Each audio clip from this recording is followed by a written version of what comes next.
All right, welcome back. I'm now being joined on the program by a lawyer and, of course, a political analyst, Olayinka Oladaniels. Thank you very much for coming on the program. Let's Thank continue you. this discussion now on the issue of hate speech. I mean, the other time, you're a lawyer. Yes. Our country today, do we have a specific law now that prescribes, punishment or defines what hate speech is and what the likely sanctions could be? Because now you have the vice president the other time said, well, hate speech will now be treated as terrorism. And of course, the president did emphasize that in his broadcast to something, at least he alluded to that. Everybody is not comfortable about this huge amount of hate speeches you have everywhere, and that something needs to be done. But do we have it defined in our laws, or you think the National Assembly should just get to work and start doing something about it? Well, I'll start by saying, first of all, we have to understand that Mr. President is the first law officer of the nation, and anything that would jeopardize the peace and order of this nation or that will cause chaos whatsoever is his duty to bring everything to order. It's his duty to caution everyone and to make sure that things do not degenerate to anarchy. Now, when we talk about a specific law for hate speech, in our constitution, where I've not come across a specific provision for such, probably the member of the House of Assembly, the legislator, need to get to work to see how that can be carved out. But however, we should consider the fact that the Constitution made it clear that anything against the peace and order in any state or in the nation must be taken care of. That's the reason why we have the security agencies. And that's the reason we also have the presidency or the president having some powers to take some decisions.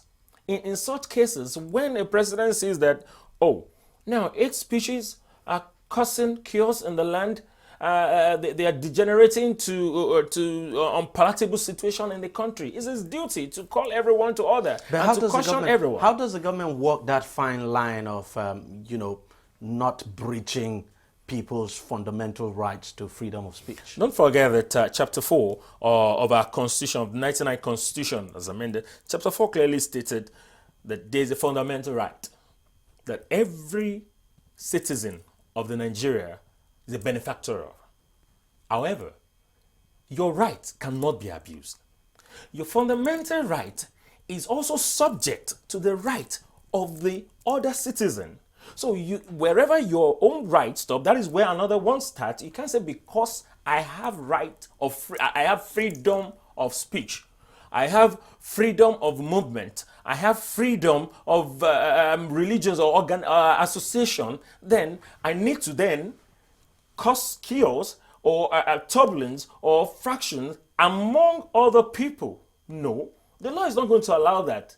Now, that is the reason why it is so cautiously stated in Chapter 4. For everyone that thinks he has a right also need to look at it clearly. That those rights come with responsibilities. With responsibilities. So you don't just come, okay, for instance, the Constitution made it clear. Every Nigerian can live anywhere in Nigeria, any state. Then if some group of people then decide to wake up to say, okay, so set of people, just like the Arewa youth group the Arewa youth telling the Igbos to leave north. There's no provision. There's no such provision in the Constitution, meaning that whatever they are doing, those speeches are against the provision of our Constitution. And as far as we are concerned, if we are still Nigeria, that is the supreme law of this land, which is the Constitution. And let me just quickly ask you, because you talked about this Arewa youth. I mean, we've seen them now come out to withdraw that, well, so-called quit notice, even though I find it quite offensive to use the word quit notice. No Nigerian has the right to tell another Nigerian to quit anywhere in this country. I think no Nigerian. But, the media will always coin words and all of that. But now you have the group coming out to say they are withdrawing that, suspending it. What do you make of that? Well, it's a welcome development. Having said that, such quit notice was not warranted in the first place. there was no need for it from any quarters. We have a situation in the land which we are even trying to salvage. Now, if some are agitating that, oh, they are not being treated fairly, or that they want to leave, then it's a situation we are still trying to manage. Then don't eat it up by telling them to leave. As far as we are concerned, they are still Nigerians, because no other nation has been seated away from this country. So if we are still one Nigeria, one country, if they are still part of us, then you have no right to tell them to vacate. You can't tell anybody where to live. That is the provision of our constitution. Absolutely. So if you are doing that, it will be classified as hate speeches. If you are doing that, you are basically saying that, well, we don't want peace to reign. We don't want harmony in this country. If you are doing that, then some other tribe then come up to also in their own maybe community to tell people that are not from their own ethnicity to leave. So where are we going? Okay, now I mean, let's look at the way what actually led to this group now withdrawing that statement, so to speak.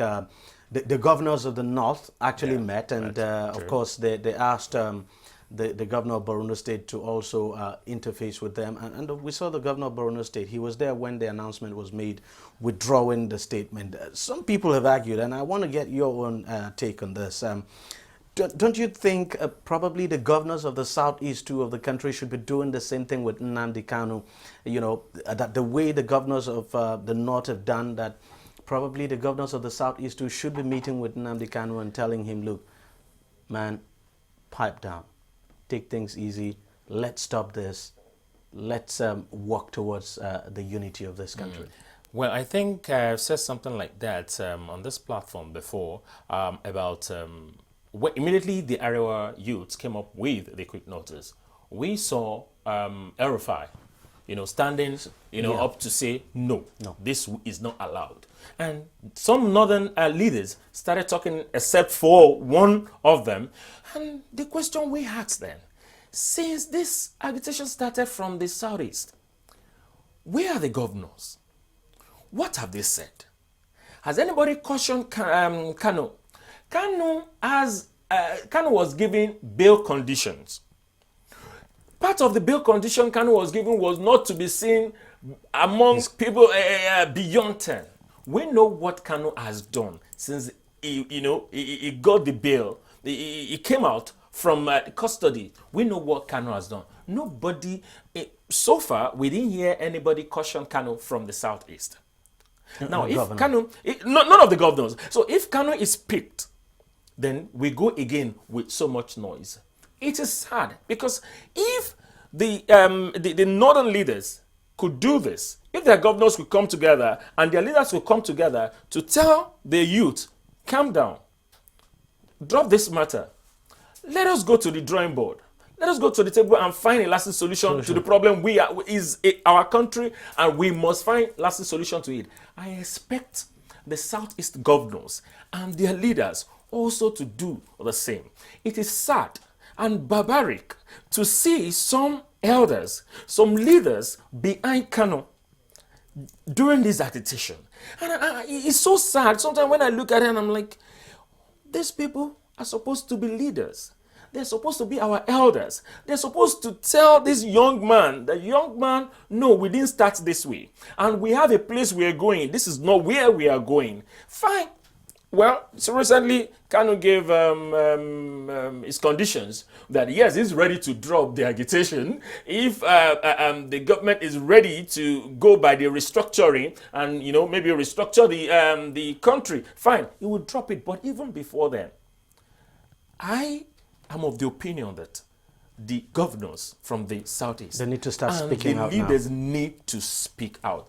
They should convince us, we that are not from that side, that yes, we are one Nigerian and they are with us and not against us. Ola Daniel, thank you very much for coming on the program, and thank you very much for sharing your thoughts with us. All right, that's it on the program. If you want to watch it again, it's simple. Just go to our website. The address is tv360nigeria.com. You'll find this video and lots more there. You can also subscribe to our YouTube channel, The address is youtube.com/TV360 Nigeria. Do subscribe to get these videos and more. You can also join us on Google+, that's at TV360 Nigeria, or like us on Facebook, and that will be at facebook.com/TV360 online. You can also follow us on Twitter. Our handle is at TV360 Nigeria. We thank you very much for watching. We'll see you again next week. Let's just hope Nigeria remains one. That is what we want. One Nigeria. See you again next week.